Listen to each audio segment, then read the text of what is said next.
Thank you. So, welcome to this absolutely stunning venue. It's a pleasure for me. It's actually the first time as a moderator that I moderate here, and it's absolutely beautiful. So, I'm very, very glad that so many of you have filled this gigantic space. First of all, to start us off, I would like you to please give a very, very warm welcome to the Mayor of the City of Brussels, Philippe Closer. Welcome, Philippe.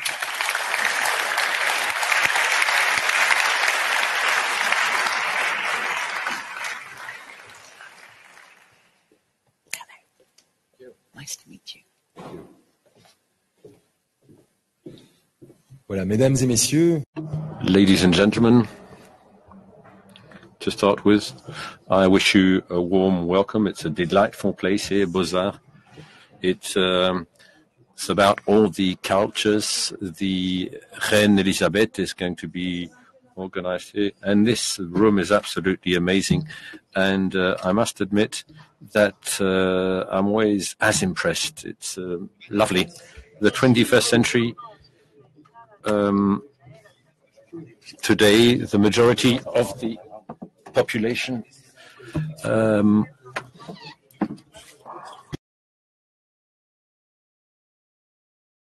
this new mapping of the cities overlaps the usual mapping of states and also their territories. In the same way, the urban identities, complete identities, are what they are, and of course we have what we call national belongings. And also what's important is to underline the mixed identities, evolutive identities. The cities mean new positioning, new mapping, to use the expression of the American specialist Wolf Katz. Far from being closed, the major cities are open to the world and to otherness. They translate perfectly what the Portuguese poet said, Miguel Torga: universe is the local minus the walls. Universal, universal. That's what I meant, says the speaker. All the major questions of our period are raised at a local level. We're talking social laboratories, and the idea is to take into account the urban tissue and the global challenges that are extremely important. The concerns noticed lately must be positioned within the urban framework. It's all about citizens' consultation and being close to the citizens. When we talk about the crisis of the political representation, that's the theme of the debate today. We mention on a regular basis the difference between the decisions, and it's true that citizens seem not to be able to influence these decisions very often. Also, the citizen participation is at the heart of local democracy. It's important to include the local inhabitants. The idea is to see what can be done at an urban level. It's important to reestablish trust, and it can be done. It's easier. And Pierre Rosanvallon calls some people the invisibles, but what's important is to express yourselves regarding topics that concern you directly. When the social links are no longer there, when the silent resignation becomes the new political instrument, proximity, having places that are easily accessible, means that it's all about recreating this trust relationship between the citizens and the elected. The urban space then becomes the space of the possible, where the citizens' dialogue favors going from an ideal situation, that is to think together. It's linked to the reality. Brussels, we have participative tools, just like in a lot of major cities. Also, what we've noticed is that the idea was to listen to the inhabitants. We feel it's a must to implement urban planning. It's all about reinforcing social inclusion. It's not enough, nevertheless. What's important is also to consult the citizens. Thus, you need to give them the power so that they can act, meaning that you need to associate them. They should be able to participate to the elaboration of urban planning, and it all starts with planning their own neighborhoods. A specific example developed in the Brussels region is what we call the urban renovation contracts, the neighborhood contracts, that's what we used to call them. The world is to co-build the cities. That's to say local authorities, associative and associations and inhabitants. These urban renovation contracts are followed up by neighborhood committees made up of the inhabitants of the neighborhoods in question. The idea is to think about the planning, the needs of the neighborhood, bear in mind what needs to be done in schools, in sports centers, and what can be done in parks, etc. Lately, we were discussing this in the press conference we had before this conference. We decided to spend more than 20 million euros for a very well-known neighborhood, Les Marolles. We wanted to associate the inhabitants. The idea is to modify the projects. It's about using the budget. Just consulting them, of course, is not enough. It's very important to go further than that, and our citizens are not going to accept this in the future. It's about seeing what the citizen can do. The citizen is not just the consumer of rights or the user of services. It's all about striking a balance. In that sense, participative democracy will complete the elective democracy, because that's all about the legitimacy of the local power. It's all about managing the cities whilst including the technical expertise linked to the major urban project. It's all about dotting the I's, crossing the T's with the proximity people that have been elected. Amongst the proposals today, I'll just mention the neighborhood committees that would work, focus on urban themes. It's all about functioning with citizens' panels in order to respect this balance and to opt for a consultation, but also without confiscating the public debate. And the idea is to address people that are representing the neighborhoods in a precise or at a precise moment. Also, we've launched a certain number of budget analysis, and also an analysis that's extremely important for me, that is the genre budget. Concretely, the objective is to analyze all the expenses and to determine if we can also strike a balance. It's all about equality. We often talk about the involvement of citizens in the cities, but via the work of the of all these people, we can reach more transparency as far as expenses are concerned, and it's all about striking equality between women and men. If you analyze the budgets thoroughly, it will have a societal impact, and we've just determined these objectives. More equality means more integration, more participation also, and more well-being. It will also enable reappropriation of the public spaces via these spaces in order to increase equality. A very concrete example, the sports department, where the budgetary analysis enabled us to see that despite the question of the access of women, etc. What we notice is it's often men that are controlling rather than women, etc. There are not enough women, in fact, there. And also, it's all about managing mixed clubs, etc.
So my name is Katrina. I'm going to be your moderator from now till just after 7 o'clock, when there's going to be some other activities and some refreshments, which I'll talk about a bit later.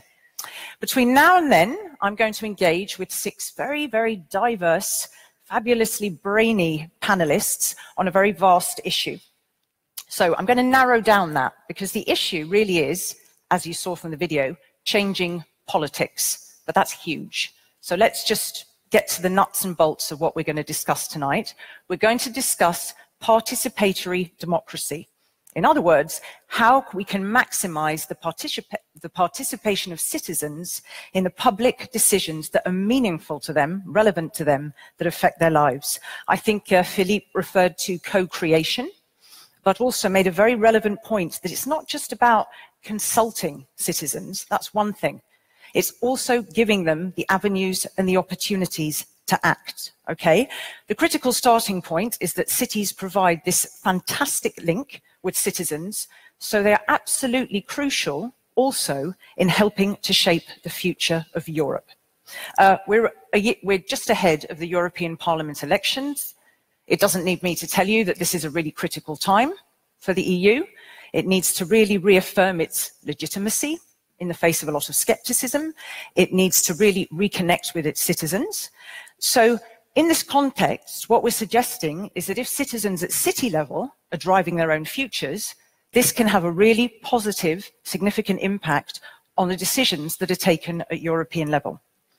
So tonight, we're not just going to explore ideas, we're also going to explore some concrete examples of how citizens and policymakers are collaborating and can better collaborate so that the citizen is involved in the decision-making process, nourishing from the bottom up to create a society that is more fair and more just, where people are first. So that's the nuts and bolts. I will introduce our 6 panelists in just a moment, but first, I would like you to give a very warm welcome, please, to EU Commissioner for the Environment, Karmenu Vella. Welcome, sir.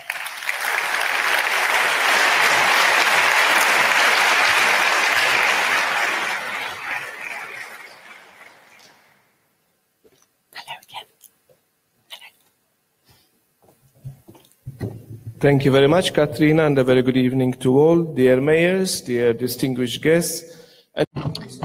Chers amis, merci de cette invitation. Europe.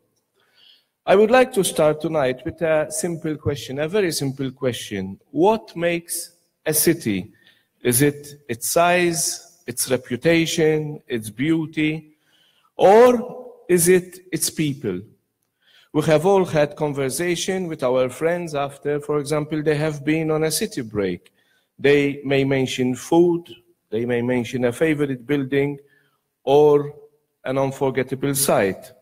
They may even mention the costs and the living expenses, but what they almost certainly always talk about is the locals. It's the people of that cities.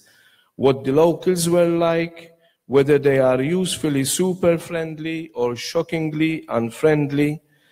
But the people are always mentioned. Why? Because that is what makes a city, its people. And that category, how friendly were the city's citizens, is very, very important. Because friendly people are happy people, and happy people are those people who are proud of their city, proud of their achievements, proud that they are part of the city's decision. In other words, they are proud that they are listened to. And I believe that this is the secret to a good city. As visitors, it is something we instinctively feel. Is this a happy place? Is this a happy city or not? You feel it in Ghent, in Barcelona, and yes, here in Brussels. The United Nations International Day of Happiness, now in its 5th year, was launched with the tagline, "Happiness and well-being, essential for a sustainable future." And it is essential. We all know that we are at our happiest when we are listened to, when we can claim ownership of our city. But unfortunately, in the European Union, too many people feel that they are not heard. And this fuels resentment, very often at different levels. For a citizen, it may be the local city council ignoring their complaint. For the council or mayor, it may be the regional government not providing funding. For the regional authority, it may be the national government not delegating enough power. And then, for everybody, it may be, and often is, the European Union. And this has to change, and the role of cities in that change is very central. For me and for the European Commission, our recognition of the importance of the European city has grown and continues to grow, built around the concept of listening, allowing and nurturing creative decisions through proposals from local communities is very critical. In fact, your own Cities for Europe slogan, involve, inspire, impact, best describes the Commission's new approach. First, how do we involve? Over the last 10 years, the European Union has been slowly but steadily building a network of European green capitals, from Stockholm and Hamburg to Nijmegen this year and Oslo the next. A family of sustainable role models is growing. The stories of each of the Green Capital winners, and since 2015, each of the Green Leaf winners for smaller cities, is a story of involvement. The awards are given on the basis that these cities are willing to act as ambassadors for change, to inspire and to encourage others to do the same. Winners dedicate a whole year to running Europe-wide events and to working with others in order to spread the word on the advantages of being greener. And in cities, the most important stakeholders in all of this are the citizens. In the many cities that I have visited that have successfully implemented high-quality, sustainable urban strategies, cities such as Copenhagen, Stockholm, and Hamburg, to name a few, there is the one common theme: proper engagement with their citizens. After all, they are the ones who have to live with the decisions made at local, at national, and at EU level. But that involvement needs to go even further. This is why the European Commission has prioritized citizens' dialogues. It is why the Cities for Europe initiative is so positive and looking forward. We need to go beyond the dialogue stage, though, and systematically, we need to involve citizens in our policy-making processes, starting at city level. We are about to launch the Green City tool. It is available for any city to use on a voluntary basis. Based on the 12 Green Capital criteria, it will provide a method for benchmarking, then monitoring, on a particular city's approach to sustainable urban planning. It is focused on encouraging cities to measure, to monitor, and to set targets on issues that matter to citizens, and then to work with them on reaching those targets. The second question is, how do we inspire? From the 21st to the 25th of May, in 2 weeks' time, we will host our annual European Green Week. This year, the theme is Green Cities for a Greener Future. Our aim is to showcase the very best urban practices, and I would like to invite you all to go online and check out the program. We start in Utrecht in the Netherlands. We will host almost 1,000 city experts here in Brussels midweek, and we will close in Madrid with a special citizens dialogue on citizens' engagement. This is one way we can inspire, but we will also take inspiration from cities. Cities like Leuven, for example, here in Belgium. It is a real case of long-term citizens' engagement by our current Green Leaf holder. They have set up an open and inclusive participatory system within the very heart of the city administration, which includes stakeholders from the city administration, businesses, academia, and crucially, the locals. This collaborative approach supports the implementation of new strategies within the city. Leuven is also committed to sharing environmental data with its citizens in an open and in a very transparent way, and also committed to evaluating the implementation of their action plans. This exemplary setup is a permanent part of the governance system of the city. The third question is, how do we make an impact? After involving and inspiring, we need to ensure that we do make that impact. Our latest proposal, for example, for the revision of the EU water legislation is a great example. I was delighted with the coverage that it received across Europe when first Vice President Frans Timmermans and myself launched it on the 1st of February. What people may forget is that it came from the European Citizens' Initiative, seeking to improve the quality of drinking water and access. This European Citizens' Initiative gathered over 1.6 million signatories, which is a fantastic result. It is a clear example of citizens having a direct impact on actual policy. As important as the Citizens' Initiative is also the citizens' support. The Commission's new plastic strategy, for example, will impact our cities, our countryside, and of course our rivers, seas and beaches. This is a Europe-wide initiative that brings together and has the support of policymakers and citizens. It is something that many feel strongly about. I have recently joined citizens for the annual beach cleanup on the Belgian coast, and I hope this kind of action can continue to grow and encourage many more to join such actions and to take the reduction of plastic waste more seriously. And we want to take this into the future. That is why we developed the Environmental Implementation Review. The EIR, as it is called, is a tool to better communicate policies and to provide support for better implementation of environmental law. It includes a new EIR peer-to-peer tool to allow exchanges between public administrations. And it is taking off.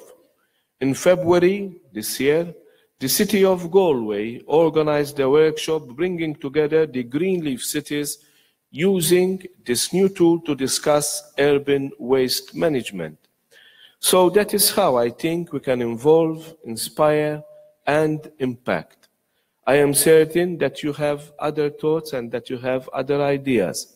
So I am looking forward to seeing you again at Green Week, to working with you and the citizens of the European Union to help make our cities fit for the future and to see the Cities4Europe campaign taking off and growing.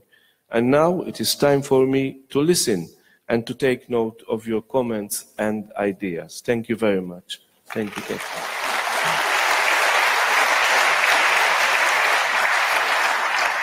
Thank you. Thank you very much. And I think one of the most important things you said, which was near the beginning of the speech and which we will bear in mind in the course of our discussion, is people need to be listened to.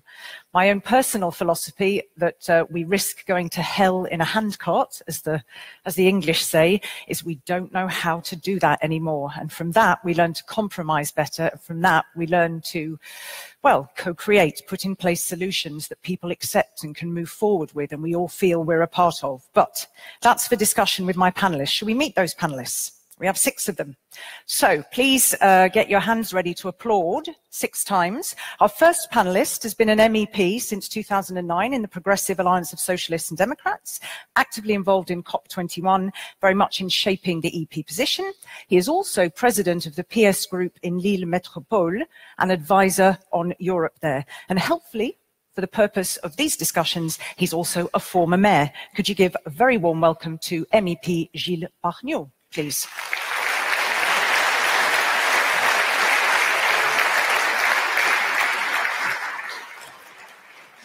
And I can very much assure Gilles Pargneaux that getting up the stairs is a hell of a lot easier than getting down. So I'm going to give you lots of space and time. He did injure himself in quite a racy way, I would say. Would that be fair? Skiing, not bad. You may sit here, please. Let me help you out. Thank you.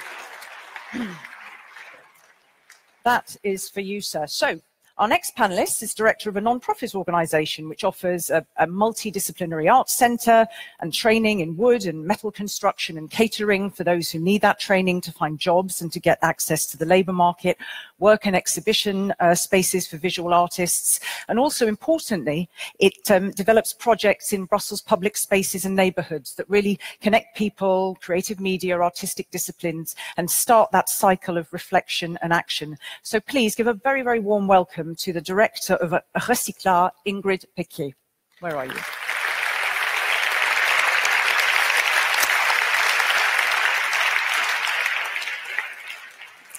You have a headset and a microphone on your seat. Welcome. Thank you. You have much better shoes on than me for the purposes of this evening. I'm an idiot. I was thinking of those.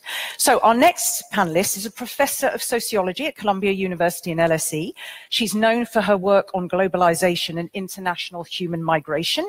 She's a prolific writer. In fact, I needed a degree in Oriental philosophy just to understand what she wrote. It was so fabulous.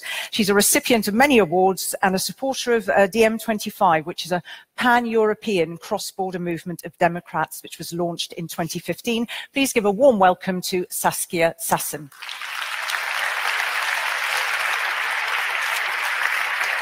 So glad you're here. You've come very far. Thank you very much. Now, our next panelist is president of Eurocities and since 2007, the mayor of Ghent. And the city has evolved considerably all through the 70s and 80s, thanks to major investments and thanks to the development of cultural projects. And indeed, its mayor, who you'll meet in a moment, considers it to be a true city of knowledge and culture. Can you please give a warm welcome to Daniel Termont?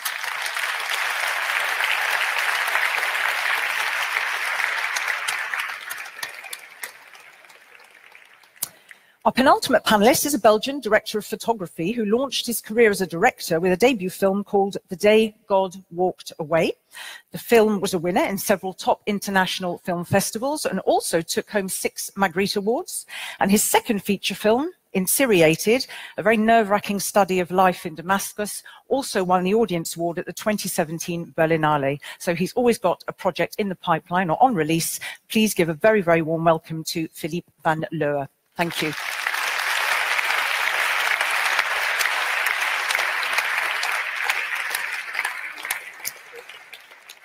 And our last panelist, also Belgian, is a political philosopher and an economist and a special guest professor at the universities of Louvain and Leuven and all sorts of other illustrious posts. He's also one of the founders of the Basic Income Earth Network, which is, for those who don't know, a network of academics and activists who are interested in the idea of a universal basic income that's based on citizenship and not on work requirement or charity. A prolific writer, an opinion piece that he wrote in 2012 called Picnic in the Streets triggered the civil disobedience movement that led to the pedestrianisation of Brussels' central lanes. So please give a very warm welcome to Philippe van Parijs. Thank you.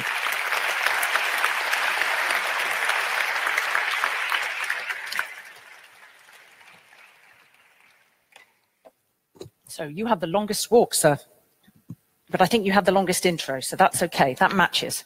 So welcome, one and all. It really is a privilege. It's quite daunting being on stage, but you've probably been on bigger stages than these. We've got just under an hour to chat. Aside from your good self, because I think you came racing here in a taxi, Saskia, I have terrorized these wonderful people with their big brains to keep it nice and concise and clear, because this is a huge topic, but we don't have time to go into all of it. Before I talked to them, there was a panelist who couldn't be here, fabulous panelist, and she sent us a message. She was the main spokesperson for a citizens platform standing in the 2015 municipal elections in Barcelona, and she's been mayor since June of that year, and the only woman to ever hold that position, the first, and I trust, not the last. So let us now hear from Ada Colau, the Mayor of Barcelona. Thank you very much. Well, hi. So the first thing I have to say is to say I'm sorry. I'm really sorry for not being able to join you here physically today in Brussels, because I do think this initiative, this meeting, is paramount. Currently, the European project needs more than ever to be able to count on cities, and cities need more than ever to be able to get their hands back on this humanist project of the European Union. Today, it is threatened by several phenomena: racism, far right, rising inequalities, and as a consequence, I am sure that we cities, we are the answer to all this. We are the place where we have communities, where we have the possibility to create together for each other. It's the place where we have the possibility to give the cost to the citizens for common projects, and today we need this more than ever. As a consequence, I think it is very important to carry out initiatives such as the one you are organizing here in Brussels, and I do think that cooperation is the most important thing. We do not need to be more competitive. We need to face those challenges all together. This cooperation must be reinforced day by day with such processes, and we need to harmonize this cooperation in order to help member states understand that we are the main allies for the European project, the common European project. I do think that what you are doing here is what we all have to do. And please now, you can count on Barcelona, even though we are not in Brussels here today. We want to build this European project together with citizens, with the citizenship. We want a new Europe which is based on its fundamental principles: humanism, democracy, peace, against the far right. And today we see this crisis of refugee contamination, pollution, and we need to face those challenges. We will only be able to face those challenges if we work with the citizens in order to ensure freedoms and liberties and rights are respected. Thank you. Thank you for organizing this. Lots of love from Barcelona. So, interesting. We are cities and citizens are the allies for our common European project. So we should have a tiny bit of time towards the end of the debate to fit in some questions that come via Twitter. So if there is something you want to say, that is the vehicle to say it, or rather a question to pose. Keep it short and sweet, and if it's for a particular speaker, then please say who it's for. So I'm going to turn to Daniel first. I think it's obvious because we are looking particularly at this campaign. Very important. We know the context. Why now? Well, I was elected as the president of Eurocities in November 2016. I proposed to my colleagues, the mayors and representatives of the cities, that as a matter of fact, if we see that there is a crisis in Europe, that there are so many people who doesn't believe anymore in a democratic Europe, if we see that indeed, as my colleague of Barcelona has said, extreme right is going stronger and stronger, and Euroscepticism is stronger and stronger, that there is a monster like the Brexit and so on and so on. And there was at the same time a question of Mr. Juncker, the President of the European Commission, when he said, I want that every European citizen tell me what they want for the future of Europe. So I said, let's start a campaign for democracy. It has become this campaign that we start today officially. Very short. I'm so glad and proud that already 85 big cities in Europe has said that they will participate to this campaign. What are we doing? In all those cities, we're gonna go now during the month of May, gathering all ideas of citizens, of the people in the cities. So there are a lot of activities. For instance, in my city, we're gonna elect the Ghent president of Europe. This one, he or she, who has the best idea become the Ghent president of Europe. And we hope, and tomorrow, for instance, we have a meeting with more than 1,000 youngsters who will come together to discuss about democracy.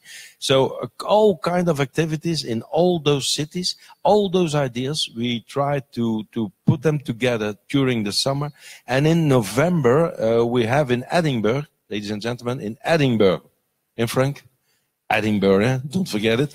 In November, we're going to have there our general meeting, annual general meeting. There we're going to put all the ideas together. And then we foresee in March of 2019 a symposium of mayors where we definitely will give all the ideas to the European Commission, Mr. Commissioner. And I hope that you will have there a lot of new ideas for the future of Europe. And that's very short, the whole campaign, where we are convinced that thousands and thousands of people will work together and will bring new innovative ideas for the elections 2019. Thank you. And I think what's important is that you explain that there's a huge gathering of ideas, but so that people know that the ideas are going somewhere. You have been clear that after Edinburgh, I have to say it 3 times, Edinburgh, Edinburgh, there will be a symposium in 2019 and that will go to the Commission. So I think it's good to know that it's going, because very often there's a collection of ideas and poof, nobody knows where they go. So I think that's critical. Yeah. We promised everybody that his or her idea will also go to Edinburgh, and we will work there together with all the mayors. You know, Eurocities is an organization of more than 140 big cities in Europe. We represent more than 140 million citizens in Europe. So we are a rather big organization, and I hope that we can talk then with a loud and clear voice to the European Commission and to the new responsible people from 19 on in Europe. Thank you. And I will come back to you, because not now, but in a bit, because at your city level, it's very, very impressive. Your examples of participatory democracy. You've got this policy participation unit, and I had a look at that, which is very, very interesting. I will come back and talk about that as a sort of a concrete example in just a moment. I'm going to just move to our filmmaker here, if I may, and ask. I'm going in a slightly different sort of direction here, because we've heard that you are going out there to gather ideas. We've heard from the Commissioner that there are various vehicles and mechanisms. We heard the citizens' dialogue, the citizens' initiatives. I think a lot of people don't know those at European level.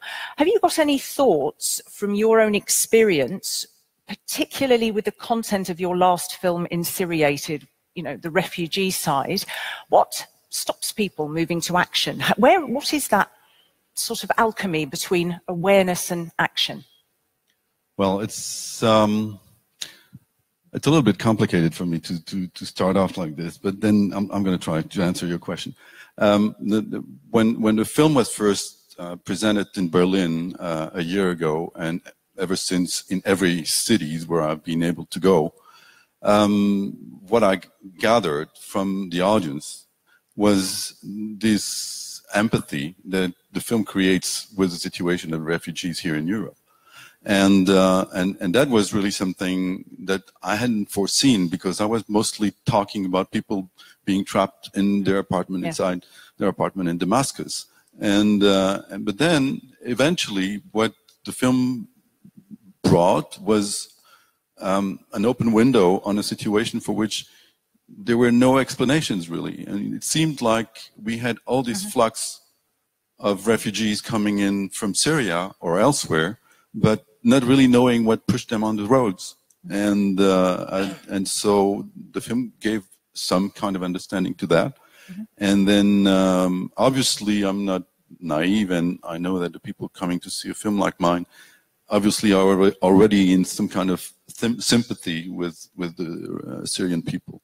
But many of them are not organized, and so all of a sudden the film permits them to turn to whatever association at the corner of the street or somewhere else, or not, and do something eventually on their own, with their own motives. I mean, so could I say from that, going back to my first question about sort of the barriers, so one of them could be that need to see. You said there's no explanation. There you create something visual, visceral, emotional. So it provides a catalyst to move towards Absolutely. taking action. I'll come back to you. As I said, I have the unenviable task of keeping us all to time, and I've got these fabulous people with me. I'm going to come to you, Ingrid, because it's very interesting, this whole place, of art and culture in getting people to feel moved, to take action, to get involved. Where do you think there can be a value in people, touching, feeling, sniffing, and that's pushing them to do something? Give me an example from your organization. D'abord, je voulais dire quelque chose. Okay. I'd like to say something.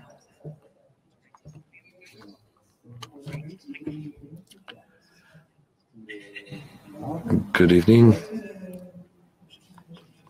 I'll be speaking French as a speaker. I'd like to declare my love for this city publicly, because if we are here, it's because there's this love of the citizens for the cities where they live.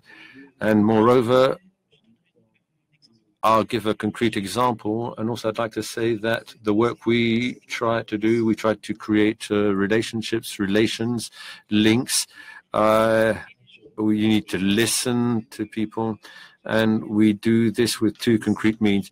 We try and include people that are jobless. We create artistic projects. There's this link with the inhabitants of a neighborhood. Often if you create your own public space, it's important to integrate in a team, in a city, where sometimes you're a little bit lost. The idea is to recreate links with colleagues, with people. That's the first step. But then the next step is to be proud of what they've done, of what they've created. And it's also about walking the talk and then realizing that you're capable of doing things.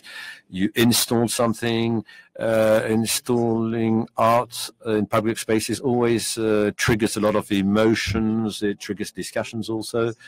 People want to explain what they do. They want to dot the I's. They want to cross the T's. And it's more than just creating something. And also, artists work in neighborhoods. And how can I put this? The driving force is culture, because you create links via projects, via thoughts. And also, as I was saying earlier on, via this relation between the artist, people, and we listen to what people have to say. It's time consuming, and also sometimes it just doesn't seem to work out. There are a lot of discussions. We end up in a certain situation. It's all about life on a daily basis. It's a long and winding road. It goes via art and our work on a daily basis in the center. I think it's also interesting that behind that, I sense that not only the unemployed who you are, involving in projects, but the people who come there to reflect, there is a sense where you are encouraging and nourishing their ownership of their city, not least the experiences and the very specific issues that go with living in cities there. And I think what you said are crucial, to echo what the Commissioner said at the beginning about we all need to be listened to. You said every relationship takes time. I just offer that the speed of life at the moment, that's what we sometimes miss, don't we? This listening. So I come back to you. I'm going to just move into something really quite different here. I'm going to come to Saskia.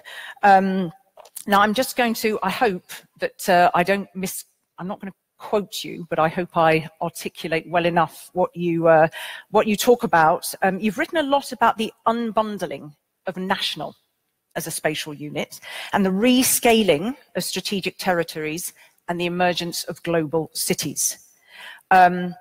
So how does that have an impact? You're laughing now, you're waiting for what's coming. In a nutshell, how does that have an impact on our democratic structures, the way we interact with our cities, and the fact that they are really these sort of ecosystems where all of these global challenges are, the pressure is in there. So are our democratic structures fit for purpose? No, they're not quite, but we shouldn't give up hope. But that's an excellent question, by the way, and issue to raise. I would like to invite us all to remember when cities were poor, Paris was basically broke, so was London, so was Tokyo. New York was officially broke. They, for once, did something officially. They got broke. And that was not that long ago. That was the 70s. In the 70s, the aura in cities was that cities were losing functions. They were losing importance. The big firms, which were pretty standardized corporations, left cities. They didn't need the city. There was a lot of talk. And then the digital comes in. And there was a lot of talk about cities are basically done, finished. And even as all of this discourse was happening, there was a whole new economy. And the image I would like you to sort of see is a whole system, complex system that installs itself in these cities. And that's a bit what it was. Yeah. So, and what had happened was deregulation, which all our countries went through their own version of, you know, I'm talking about the West mostly, but it also includes Latin America and parts of Africa and parts of Asia. But deregulation, privatization, and globalization. And globalization was different, this mode, from sort of the older versions of international, etc. What that did was open up big firms to wanting to go to many different countries. So they needed 20 hours of Mongolian accounting, 56 hours of Argentinian development, etc., etc. At that point, you cannot do it in-house. At that point, what they needed was a whole complex, this system that installs itself in a way, complex set of very specialized knowledges about everything. That's an intermediate sector. That was not the big corporations. That was intermediate. They needed the city. They needed, and they installed themselves, so to speak, in many different places. So that is the beginning of this new era where suddenly the value of urban land, so to speak, just rises and explodes. The extreme we have now is the buying of properties. How that is happening. I bet we'll talk about that later. But I mean, just to, and that gives, that's very, very clear in what you've said. And I like the history. You've done this history of, you know, where they, you know, they fell out of favor and then they're in favor. But in a nutshell, if we look at the way democracy works, they have a lot more power. Just in that new system, how does the citizen fit in this new democratic structure? Just very briefly, what's your thoughts? The citizens matter less and less to many of these actors, I'm sorry to say. So the positionality, I would argue, of the citizen should be, I want to recover cityness. Because a lot of these big enterprises, they don't really care that much about the city. The city is not even the space of representation that old elites had, you know, which the city was, so they built beautiful libraries. This is a whole new world. Now, I don't want to kill them, you know what I mean? But I am very critical, let's put it that way. Okay. Yeah. Okay, so just picking up, I want to, you know, citizens saying I want to recover cityness and their own importance. Gilles Parniot, I'll turn to you here because, you know, you know what's at stake in the next elections. You also, you know, you're an advisor on Europe. I spoke in Lille Métropole. So how do you get those citizens to feel that they are important, so that how they feel in a city and the issues and the actions they take can be scaled up at European level? What are your, you know, when you talk about this, when you, what's the thrust? Je suis élu de... Là, I should have asked. We don't use it. Voilà. Je suis élu de... So I've been elected, well, I've been there since 1999, Pierre Mauroy. So I was part of the municipality. I was the young one there, and years pass, and then we're in a metropole where we are restructuring completely, given that the industries of yesterday are no longer there, and those of tomorrow are not yet there. So we're kind of an in-between situation, and the population has grown with the dual segregation, urban segregation that is, and sociological segregation also. Thus, it is necessary that the elected of a metropole that are facing this dual segregation, that they be able to develop policies based on empathy, proximity, and also solidarity, of course. And thus, we need to fight against certain negative approach. We are more than 1 million inhabitants, but 95 municipalities that represent this European metropolis. And some cities, you have rural areas, industrial areas, and the concerns diverge. And sometimes what happens, just like at European or a global level or at the level of member state, sometimes you feel like shutting yourself, locking yourself in and not being open. And it's about developing tools, tools to target some populations. On the 25th of May, for instance, we're going to participate fully in the Operation Eurocities activity event, Europe of Tomorrow. We're going to organize an event on youth involving the youth of the metropolis. And beyond that, we have developed a platform enabling us to be in direct link with the population and participate in all the proposals having to do with the urban area. We have also developed tools, instruments in order to cooperate, dialogue tools, and also there we've worked with different inhabitants. We are the capital, design capital, and it's all about this red thread. This global capital of design is a cultural project, a strong project, obviously, that should enable to federate. And I believe that the word federate within the framework of a cultural project is going to bring to us populations that feel excluded due to the fact that they are jobless, some are jobless, and also it's linked to this urban segregation or sociological segregation that mentioned at the outset.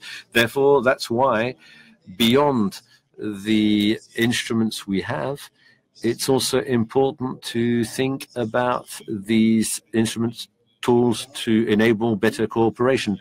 We have tools of participative democracy, as Mr. Commissioner reminded us of at a European level. It's also true at this, at a state level, at the level of a region, a department, a city, a larger city. And also, that will be my conclusion, very often we realize that the citizen does not apprehend all this, does not really understand the multiplication of these tools, instruments, meaning that our role is to enable common platforms to trigger or to create common platforms, and we need to be there for those who need us. It's a must that we bear in mind this dialogue and this cooperation. You talked there about a Parler d'une plateforme, et quand vous avez parlé de toutes ces communes avec toutes ces different capacities. Sometimes we talk about citizens and we sort of lump people together into the more vulnerable groups and the rest of us. But I think you will agree, you know, and you touch on it here, very, very different preoccupations. How do you talk to those different kinds of people? But you talk about platforms. I know that there are some fabulous examples in this campaign of cities, Athens, your own city, we've got Madrid, so many fantastic examples of platforms where civil society is put in touch with other stakeholders. You've got Artistic in Liverpool, they relied upon the arts to bring people to a place of reflection, and of course the digital platforms. So all the different sorts of ways to engage. I'm keeping it very simple for the moment because I do want to hear just before I can come back to you all from Mr. Philippe Van Parijs. one question, but split into two. Okay, so we heard, I think it was the Commissioner who talked about the UN and happiness and well-being being fundamental to the creation of sustainable societies. So at the beginning, we talk about this mission, you know, fair, just, sustainable societies. In a nutshell, what's your vision or what's your definition of sustainable societies? And if you wish to ally it to, you know, where you have been particularly active, can you provide the audience with a couple of examples where you have walked the walk, where you have actually got things changed from the bottom up with citizen participation? Okay, well, what is a sustainable society? Donc, Manage to find a way of living that can only last, that is not only able to last from generation to generation, but can do so in a way that's generalizable throughout the planet, that is not just restricted to a small part of the world, namely ours. And this way of life, that's a way of producing, a way of consuming. It's about mobility, it's about housing, it's about all aspects of life. This is what we need to do. And of course, cities are of crucial importance. Some figures have been given by Philip Claus before, because an increasing part of mankind lives in cities. And so, because we'll have to live more and more packed together in cities, it means that the private spaces will become increasingly expensive in cities, that therefore small for most people, and that gives a tremendous importance to the quality of public spaces. And so an important part of making our world sustainable, and indeed better for the new generations, the younger generation, future generations, than for ourselves, despite the fact that they'll be able to consume less, is really the quality of public spaces. And because we talk all the time about sustainable mobility, what we also need is enjoyable immobility. And some of our squares were built for that. And then they were completely damaged and sabotaged by the invasion of cars. And so indeed, that's given you a nice segue into one example, hasn't it? The example that was also already mentioned in the introduction is really something like that. I had been to these wonderful cities like Ghent, or to Leuven, that was also mentioned by the Commissioner. And I thought, these places have been completely transformed. This was in 2012. And so I got angry for the city I love, like you, by saying, how is it possible that the public authorities are just doing nothing, making vague promises and so on? And that's when I invited people to some civil disobedience and to just sit in the middle of the Boulevard Anspach in front of the Bourse in order to protest. I must say that our current mayor was present. I don't know what the mayor at the time thought of you, because it was civil disobedience, and there he was. I'm not sure whether you had your sandwiches with you, but definitely part of this wonderful picnic. People from the various parties were there, and then bit by bit, promises were made about the pedestrianizations of these central lanes. And I find this important in terms of what I think the role of citizens is. Citizens must not just be there to mourn and complain and criticize and denounce and be indignant about what is done and not done by the public, the people in power. They must also say, we are going to help you by doing things ourselves when we can do it by ourselves. And some beautiful examples were already given before. Indeed, what was done for the refugees in Brussels is another example mentioned also before. And but at the same time, there must be pressure made, and in a visible way, but also in a nice way. Picnicking is different from breaking windows, in a nice way, in order to show the way, and then help give the people in power the courage to take decisions in the name of the long term or the general interest that are not easy to take, as Daniel Termont or indeed Philip Claus or his predecessor know well.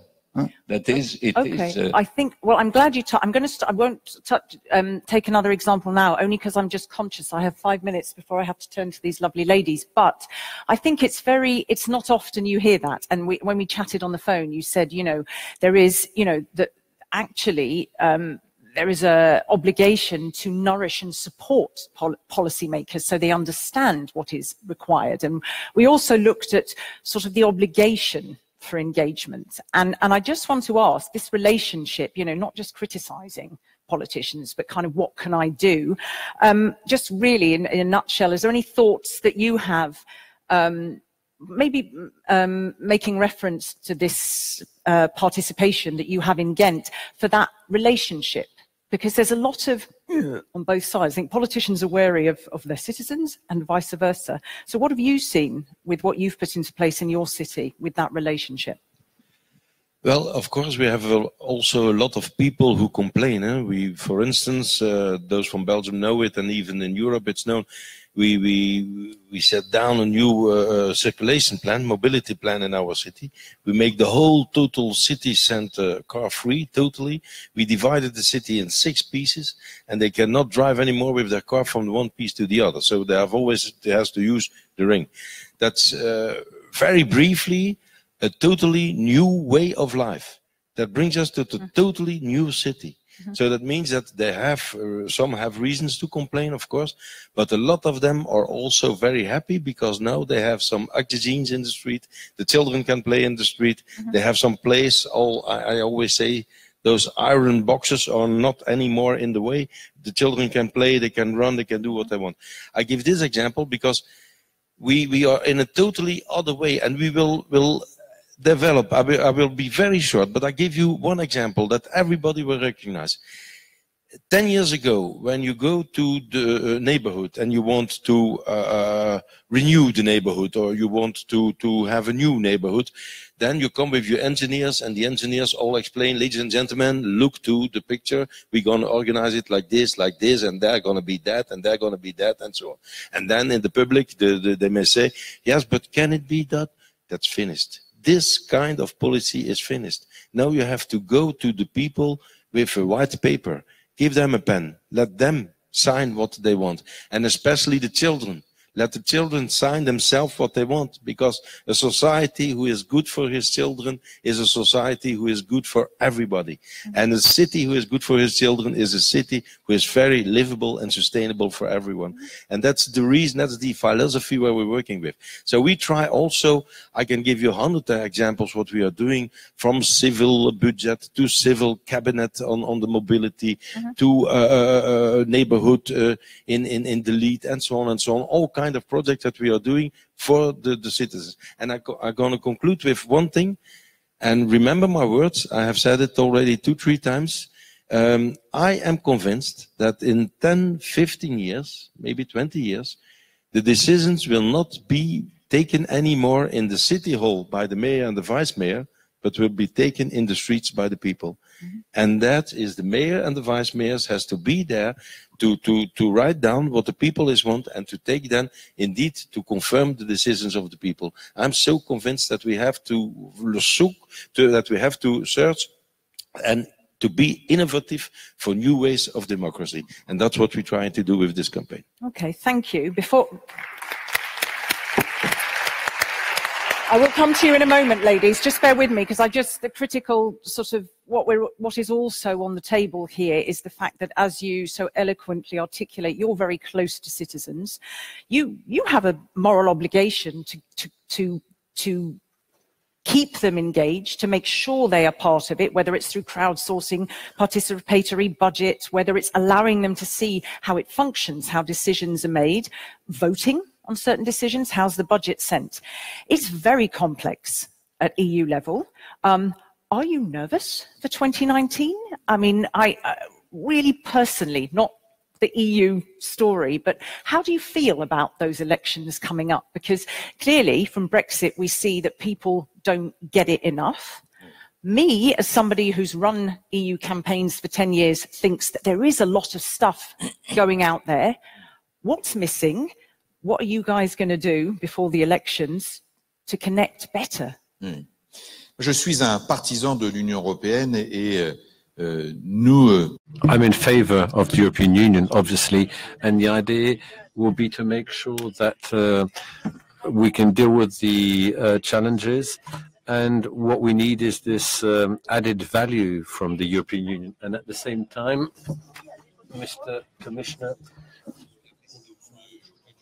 and also with Commissioner Juncker, and remember we used to say, and I voted, by the way, in favor of the appointment of Jean-Claude Juncker. And after 10 years Barroso, it was like we were saying it's our last chance, last opportunity. And then when you bear in mind what we've had since 2014, Brexit and all the elections, be it in Northern Europe or also here in Belgium or in the Netherlands, in France, the Front National that was present, and also breakthroughs in Germany of the far right, and also what happened in Italy recently or in Austria. Systematically, when there are elections in Europe, the nationalists, the anti-Europeans, were at the forefront, meaning that we are Europeans. We say that we need to make sure that we fight these nationalists because we have a project, and that this project will be excellent for a lot of our citizens, and especially vis-à-vis those who are excluded, those that are far from public spaces. In that sense, we need to build.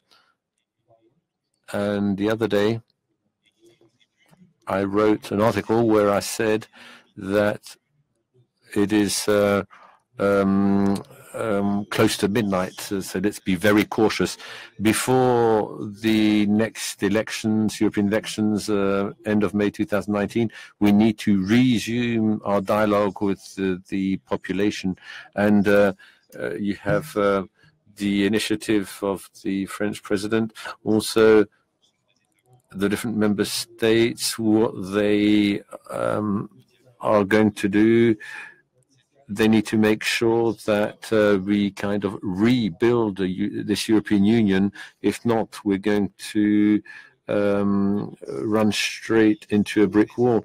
And also, we need to present extra tools in order to make sure, and as you were saying, quite rightly so, that we have this will to have an extra dialogue and to enable, in that sense, a membership notion that there be more people on board the European project. Remember, and I'll just end with the Article 227 Lisbon Treaty. It was the petition question. More than 1 million people signed a petition against glyphosate, and thanks to this petition right, we had a public hearing that meant that we were able to evolve regarding the theme glyphosate. The European Commission had already evolved, but vis-à-vis the member states and the Council, it was extremely important, all this. Just to say that we need to word new proposals in order to trigger citizens' initiatives, and it's also important to take into account this right of a petition. Touched on there, and I think when we talked and you echoed complexity, I will come to you in just a moment, is that I know that the Committee of the Regions has been doing a lot of stuff in terms of citizens' dialogues at local level. I know that the European Commission is about to launch a very big campaign ahead of the elections. I know that you guys are. My hope is that that presents, you know, the whole package, that people can find it more coherent. But I also think that you raise a very good point about people also needing to go towards and discover and not just bash and ask for. And I think that applies as much at European level as it does at city level. What did you want to say to add or in response to that, please? I'm going to say it in French, please. Oui. Si vous êtes prêts. What I would like to say is that as far as my film is concerned, what I noticed, I I committed myself. There was a lot of compassion on behalf of the audience. And it's all about a commitment when you think about it. Frustration, for instance, generally is not an active element. And in Europe, there's a lot of frustration triggering mobilization. People are mobilizing. If you can mobilize, or if people mobilize, then you create the far right, Front National, etc. And also you have this lack of tolerance and problems regarding integration as such. And what we clearly see in France, where I live, in Belgium also, I believe, that the integration remains a problem for many people, and multi-community communities, the question needs to be dealt with, and we need to bear in mind the reality of the matter. You have the way people think in different regions, and if you take the cities as such, the cities should be the representation of all the possible microcosms. That's what I believe anyway. Yeah. Just building on what has been said, when you think of the city as a complex but incomplete system, and in that mix of complexity and incompleteness, then lies the possibility for the average citizen, for instance, to participate in what are ultimately perhaps very complex systems. And it happens through various types of intermediation. So that is one thing, that the city is one of the few spaces where those without power get to make a history, an economy, you know, a culture. And we should recognize that. So I like this notion, you know, that every part of the city should be in play. And I think that one measure that I would love to see people who are involved in cities do is there should be digital elements in all poor neighborhoods that allow cities to both inform the civil government. There is a huge pothole here, come fix it. Or to say, you know what, when your last speech, you left out blah, blah, and I think this matters. Or, you know what, we know right away when waters will come and invade the city, long before you know it. You know, that kind of stuff. I mean, it's knowledge in cities. It's also real-time information in the way that real-time information. It can be useful. I mean, all kinds of other bad things will also happen through that. But we have to enable speech. And today in our big city, I live in a huge city, a messed up city. It's called New York. It's none of the European cities. Okay, I just need to mention that. But really, there is so much intelligence. And finally, just another point for me, one project that I'm now doing is, and I frame it with a sort of a provocation, which is, do I really need a multinational to have a cup of coffee in my neighborhood? Franchising. It's killing local knowledges, you know, the notion that I can run a coffee shop or a butcher shop or whatever it might be. And again, we really need to allow the voices. They exist in the poor neighborhoods. They are there, but we don't hear them. And so anyhow, there's a very long list of those types of things that with current technologies, moreover, we could do just a bit more. But it eventually becomes something that they feel, this is also my city. And that is really what you want. You want people to feel, this is my city. That's the best positionality to have in a way. Can you, let me just, because you've been so graciously,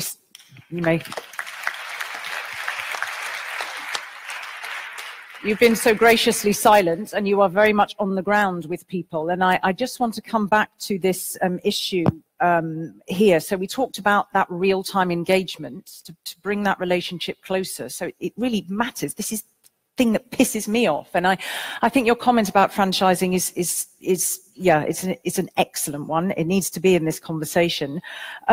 These relationships between citizens and policymakers, politicians, we talked about, you know, not just bashing and helping shape. Do you have any ideas? It's something I discussed with Philippe before on the phone, of whether everyone should be obliged to be active in shaping their city? Or do we just accept some people just, no, I don't? I'm asking Ingrid. Yeah. Well, I first want to say also that we exist for 20 years, and there's a lot it happened a lot of things in 20 years, and then I continue in French. Okay, let them get their headsets on. Thank you for the warning. Donc, il y a beaucoup de choses qui A lot of things have changed. The cities have changed. People working with us, we are so linked to the cities. And then you have all these changes that are directly linked to what we do on a daily basis concretely. I really liked, you talked about franchising, and we try to focus on craftsmen. We are talking crafts, and we manage social inclusion, etc. Thus, you need a trade. You need a job. We try to establish links with small production centers, short circuits, and we try to be close to the citizens in order to have this exchange of know-how and knowledge. It can be very small, but it's very important because it's all about revalorizing people, and also it's about sharing your knowledge, know-how, whilst respecting those that were there prior. We talk about cities, future generations, but it's also very important to bear in mind what happened before us, so that we learn and that we, well, because we have very young artists, that's also very interesting to see the young artists, young people. They are very involved. They have a lot of ideas to work in the neighborhoods, with the neighborhoods. It's very important to listen to them. They live in this digitalized world. After all, it's quite something, because you have people that come from a trades manual environment, and it's great that these generations exchange. Very important to have such exchanges between different generations, and to make sure that people want to participate in the cities. It's very important, because I think there are an incredible amount of silos between, we don't just talk about the different sorts of people. You talked about the communes, and when we spoke again, you said, oh, Katrina, is there really a melting pot in cities? People quite separate and segregated. So you do touch on a very important thing, almost a lost art, because we do have as much as silos between business, between policymakers, between the citizens, between nationalities. Age is a big one, and I think it's absolutely a critical point that you make. I'm just going to park it here because we've got about 10, maximum 12 minutes, and I just promised that I would take 2, maximum 3 questions. If you have them, please come forward so we can join us. Dorte, have I pronounced your name right? Yes. Yes, just so that you can be introduced to our lovely panelists. 3 very quick questions, if I may. Okay, lovely. One to Philippe van Parijs. How can participatory democracy be scaled up to European level? One to Saskia Sassen. What is the role of smart cities in urban sustainability and participation? And a third one that is for everyone. How can we ensure citizen participation? Can you, sorry, slow down a little bit. Sorry, just for me, just to do the second question for Saskia. I'm sorry she I think you're terrified by my timekeeping. Go on, say again. You said we have to move on. The role of smart cities in, you were talking in urban sustainability. Okay. Participation. Okay. Yeah. And a third one that's for everyone. How can we ensure citizen participation is meaningful and socially just? Okay. Okay. Okay. All right. Fine. Let's talk about that, because that's the very important one, and it's still a little bit the missing piece of our conversation about this scaling up. Can you give us your thoughts on that, please? I think it's very difficult. It's very difficult. So we've been talking a bit vaguely about participation of citizens. We can see how that can happen at the local level, not just by letting citizens act locally, but also think locally. Let you citizens also do the drawings, not just consult them vaguely in order to ratify decisions already taken by other people supposedly more intelligent than them. So you can see how that can happen at the local level. But all these things about collection, about suggestions, thousands of suggestions, if 200,000 people make suggestions, even with the 140 mayors to look at what they've been saying, it's very difficult to give any weight to any particular proposal. How are you going to motivate citizens to do that? Indeed, how can you motivate them to vote when there are 300 million people voting? So I don't think it's easy, and therefore we must think about it in a realistic way. And I think part of the answer is that what you do for your city and the way you participate in your city, to the extent that it is generalizable, that it can make suggestions to what happens can happen in other cities and doesn't happen, you contribute in this way to making the European Union better, more sustainable, more fair. That is, the European Union, in some sense, it's a confederation of nation states, but it's also a constellation of cities, and of so many beautiful cities compared to many other continents, in particular North America. So we have all these fantastic assets, and by asking people to contribute to that, one, they can do things that can be imitated, emulated elsewhere, but two, they can also realize that there are some problems that can only be solved if you don't only think globally, but also act globally. I think the plastic issue is a fantastic example. If more people went with the commissioner to collect some rubbish on the beaches, they would soon realize that if no action is taken also in Holland or in France, they'd just be collecting as many dirty plastic in Ostende as there are now. And so therefore you need to act on a more global level. And I think doing that, so getting people involved at the local way, can help them realize how important it is to act at a higher level. And then one day, I think it will not be ridiculous for the European institutions to say what Kennedy was asking Americans. Don't ask what the European Union can do for you, but ask yourself what you can do for the European Union. And part of what you can do for the European Union is what you can do for your own city, which is connected in a collaborative way with so many other cities throughout Europe. And as an adjunct to that, that's always talked about as a very sort of specificity, unique and useful about the EU is this replicability. So if you go onto the website for this, you do find great stories of different cities. So you will find an example in Hamburg of how they have gone about integrating refugees, how they've done it, how they have involved the people living on the ground, how they have assuaged fears. So, I mean, I think optimistically that is a very positive side of Europe. Whether cities are all doing it, whether we are all doing it is another thing. But undoubtedly, there is that possibility for sharing. Yeah. Just one sentence to react to what you just said is, in my view, what we need to do is one sentence: sincerely work on prejudice. That's the best thing we can do for all of us. And you mean that in the widest possible sense, I take it? Absolutely. Yeah. But if we sincerely need to work on prejudice, we sincerely need to learn how to listen better as well, and to understand how to disengage from our positions to achieve compromise to move forward. Okay, I'm going to leave a last word for you on this question that we had about, how can we be sure that these are meaningful and socially just when citizens participate. But before that, I'd like to come to the question, if you can keep it nice and concise, Saskia, about the role of smart cities in urban sustainability and participation. Right. Well, for me, the starting point with the whole smart city concept, which one gets a bit tired of, I don't know if any of you have experienced that, but right, is that there is no smart city if you're not mobilizing the intelligences of your people. And that includes poor people, homeless people. Homeless people know a lot about our cities that we, the experts, do not know, right? So this notion of, okay, we have this capability, boy, let's be distributed.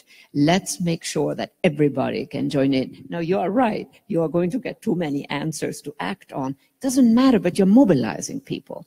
And who knows what the next step is? We, the experts, do not necessarily know how people mobilize. I should say, I just came from Barcelona, where we had a big debate with Ada Colau. I mean, a beautiful debate. I love her. We're friends, but we pretended to be enemies to enhance her chance to explain everything, and the audience started contesting, but then eventually and the way she's working the city, she's doing what we're talking about in a way, which is that recognizing every sort of part of the city without big fanfare or whatever, or promises of donations, none of that, but speech, just speech. I mean, a city is a site for speech, speech in a deeper sense than talk. What you think, how you feel, what you object to, etc. So the digital tech, for me, as I said, I think every neighborhood should have the option to communicate, for instance, to the municipal government, there is a pothole, a flood is coming, we have too many rats, we can take X number of rats. You know, like New York City has more rats than people. That's an accomplishment, I guess. I didn't hear any gasps, which makes me think that people weren't surprised. I don't know. Or that they didn't understand rats. I'm literally talking about rats. But so the city is a complex but incomplete system. I want to end with that image. And hence, stuff can happen, to put it very plainly. And the stuff can come in many different shapes. But there is complexity, and there is complexity even in poor neighborhoods. I do think that that also matters. I think we humans are all more or less equally complex. We may know more, we know less, but the complexity is part of our makeup, and we should recognize that. Thank you. And I think by saying that, you echo what Ingrid said about these kinds of relationships take time. Sometimes people go away, sometimes they come back. And I thank you, because it's interesting. You said, sure. You said to Philippe, yeah, okay, it's very complex. How do they know? You know, you've got all of these proposals. But the point is, at the front end, you are mobilizing people, and there is a value in that. I know it's all going to become too simplistic. It's huge. I need to bring the discussion down, or I will get my head chopped off. So you don't all have to answer. It could be just, and I mean a last word, either if any one or two of you want to talk about, you know, how can you ensure citizen participation is meaningful and socially just, I'm happy with that. I am happy with that if a couple want to, but I'm going to go this way. I'm going to miss you out because you've got some last words. This way, this way, this way, this way, this way. I want you not to answer that, please. I want you to say a couple of words, because it was interesting on the question that I raised. Can we expect everybody to engage? You know, there are so many different, I think you have a view on this. My view is that many people in our city, in my city here in Brussels, are very busy with all sorts of things, like repairing a leak in their toilet, or taking their kids to the doctor. And from day to day, it's a struggle simply to go to the next day. Expecting from them an active involvement, that just gathering the information that's required in order to take part on many issues, is too ambitious. But it is possible to do far more than we do now, including by using a new technology, including by making a special effort to give a voice to the voiceless, to people who are never heard, and including in a city like this, by helping them to acquire the languages that are required in order to be able to communicate and to take part in the public debate. 8% of the people in Brussels speak neither French, nor Dutch, nor English.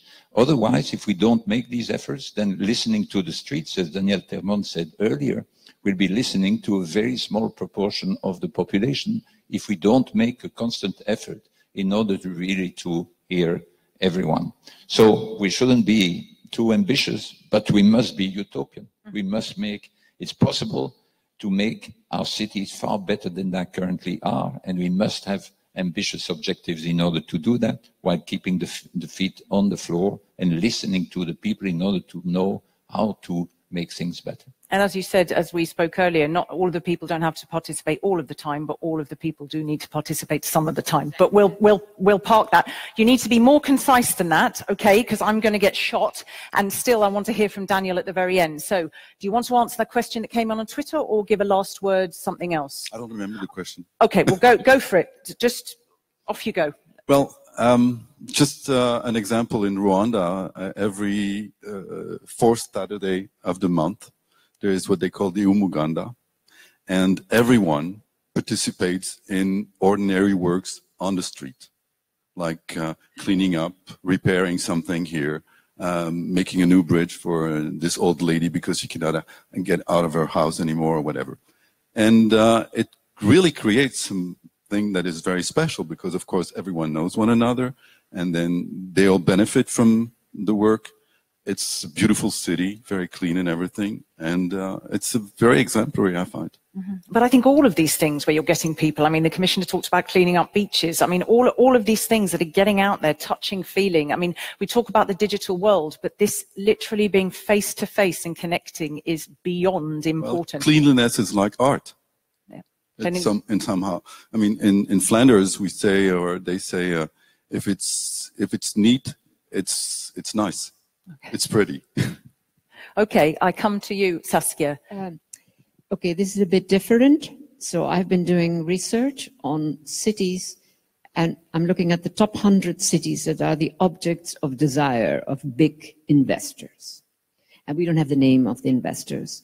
We do have some numbers. And so the numbers that I've gotten at is $213 trillion in buying properties that are basically not much used in major cities, top 100 cities. Savills, who is all over the world, has given an even bigger figure. There's a lot of money at the top, we all know that, and the top is not 1%, the top is 30%, let's face that. And there is a lot of buying up of big buildings in cities. If you go to Manhattan at night, you see tall, brand new towers, all dark. The reaction of people is, oh, okay, they may have cleaned their dirty money by buying this building, because that happens. But now they're stuck.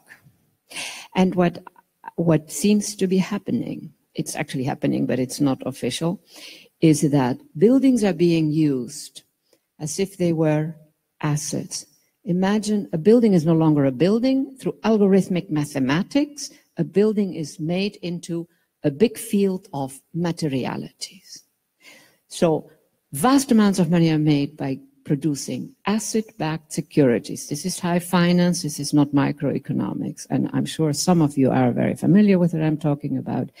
And so there is a whole new element that is slowly installing itself in our major cities, which is big, sort of luxury, high-value, empty buildings. The average citizen thinks, ooh, something went wrong. Nothing went wrong. In Manhattan and in London and in Milano and in a bunch of other cities, we have these empty. That is a density that de-urbanizes the city, and that's just one negative feature of it. I couldn't help but bring in some negatives. Huh? You must bring in some negatives, that's right. Absolutely. For you, there is still an outstanding question, which I think we flirted with. How can we ensure that citizen participation is meaningful and socially just? How do we ensure that everyone is included and that the outcomes are what the broad swathe, all of these different kinds of people we've spoken about are included in the outcomes? How do we ensure that? That's one. Or if you have something else in mind, that burning thing you didn't get to say it very concisely, please. Moi, je voulais dire, comme je parle. What I wanted to say, I'm also talking about culture. We work with culture. It's not only about listening, but you have to look at people. Everyone does not want to speak out, you see, and often it's those that speak out loud that are listened to. So looking at people, giving them means so that they can express themselves via art, for instance, is extremely important. It's also very easy. It's all about being open to everyone, to be accessible. When we talk about culture, it's about supporting culture. It's very important. A lot of people perhaps tend not to move, to stay at home. They have other concerns. It's not a problem, but we all share the same problems, and we're all there to live in the city, to share the cities. What we also need to do, we need to dream, and at the same time we need to bear in mind that it's important to analyze critically things. You need to admit this sometimes, and it's about starting from scratch, questioning people to see what we can improve. It's about communicating, constantly communicating, and looking at people, and there you go, really, and things will be better in that sense. Thank you.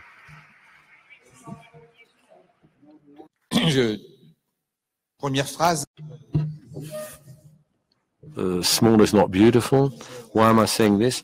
Well, because earlier on, whilst presenting me, you said I was the rapporteur for the European Parliament, COP21, within the framework of this historical agreement to fight climate change. Since then, I've been fighting to say that whilst fighting climate change, only while the states alone can't make it work, it's about the big cities participating in order to reach this 1.5 degree temperature increase at a global level. Why am I saying this? I'm saying this because it's the same thing in this fight against bundling up. I'm saying that cities need to be at the forefront, and when we say small is not beautiful, what I'm trying to say is that in cities we need to make sure that we don't end up in a corner without checking what's happening in the neighboring city. We need a project that's going to federate people. It should enable then everyone to find a way to make sure that people can say, yes, indeed, what we have here is going to enable me to go further. I have an example that's kind of far away perhaps, but the Lille metropolis was elected European Capital of Culture in 2004. And in 2004, everywhere in the city, in the metropolis, there were projects, economic projects implemented in the tough neighborhoods, enabling to make sure that people were thinking, okay, I'm going to participate in this project that's going to federate. Then I was the mayor of a municipality of 20,000 inhabitants, and I saw youngsters that were excluded, and then they participated in these projects, and these were inclusive projects, and meaning that these people were able to participate. It's this red thread that we need to bear in mind. That's the positioning of Metropolis, and also we need to make sure that on a daily basis, systematically, we can create projects that federate. Because they tend to be the things that make people come out and say, oh, I'm proud of my city. They all come together under this big banner, and I think they're critical. You see that even when you see the Euro or you have the Olympics in London. I mean, that sense of positive energy and vibe and pride is tangible. So I need to bring things to a close. Please don't shoot me for having gone a little bit over. We did start 15 minutes late. I'm not going to attempt to go over all grounds, but I think for such a vast topic, we have looked at issues like, the relationship between the politicians and the citizens, that the vehicle isn't just digital. There is huge possibilities in these smart cities to get local with digital, but it's not everybody's cup of tea. We need other stuff. The looking people in the eye, the art, the giving them, getting a lot of people to federate in a sense in front of one issue can also provide that boost to community spirit. Very, very interesting on the history of cities and what we need to watch out for, and what we need to watch out for with the big brands and the big industrialists. I think we could sit and talk for hours.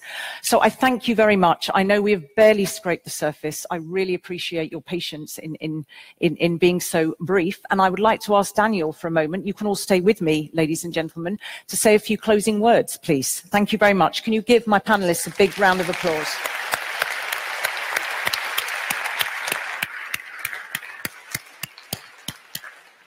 So let me, first of all, perhaps I didn't have the occasion to say a word in the last round, but I only want to add that indeed, if we ask at a meeting like this to all my colleagues, mayors and vice mayors of the cities, are you mayor or vice mayor of a smart city? Everybody said, yes, of course.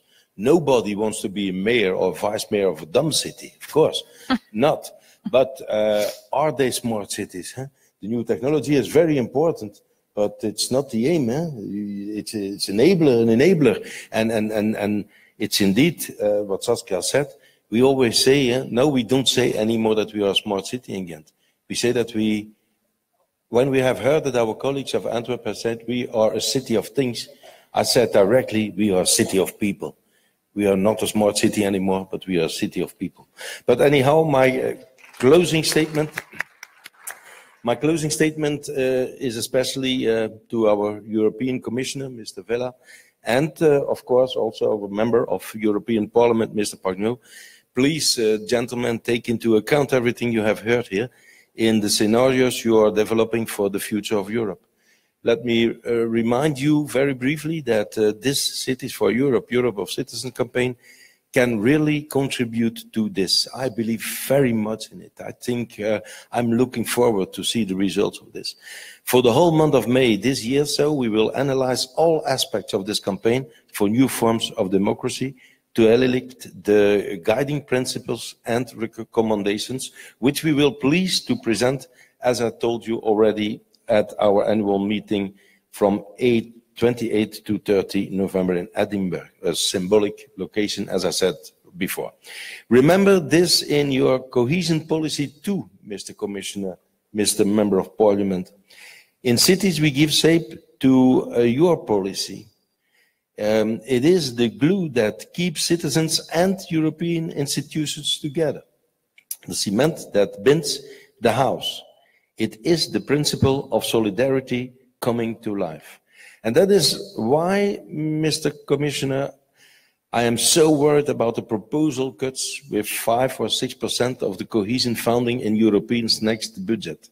That is for me not okay. It is the money that goes to the cities and the regions, or to put it more clearly, to our citizens. Officially, European figures, I have seen the Eurobarometer 2017, shows us that approximately 80% of the citizens agree that these investments have a positive effect on their city or region. If we want a flourishing and democratic Europe with more changes, prosperity and solidarity for everyone, then we need more cohesion funding and not less, Mr. Commissioner. With our Cities for Europe, Europe for Citizens campaign, we highlight the power of cities and citizens to go in search of answers together daily to questions and challenges that crop up quickly and change continually. Under the auspices of this democratic campaign, we are also on the lookout in Ghent for a Ghent President of Europe, as I told you already.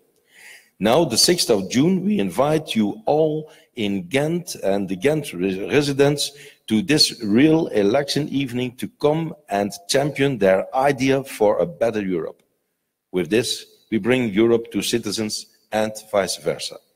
I would also like to announce our second Eurocities Mayor Summit in March 2019, where we may be able to organize a leaders' debate here in Brussels with the frontrunners in the European Parliament elections in 2019.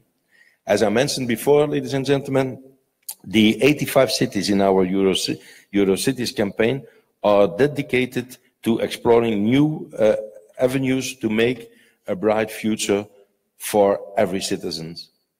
We have been doing this for a long time. We are constantly on the lookout, and we experiment, try and fail, get up and try again. In Ghent, we don't call ourselves a smart city, as I've said you, we call ourselves a city of people. We have to reinvent ourselves every day, and that's also the case of all the mayors and vice mayors of all the cities. Let's build the European for people together. Thank you very much.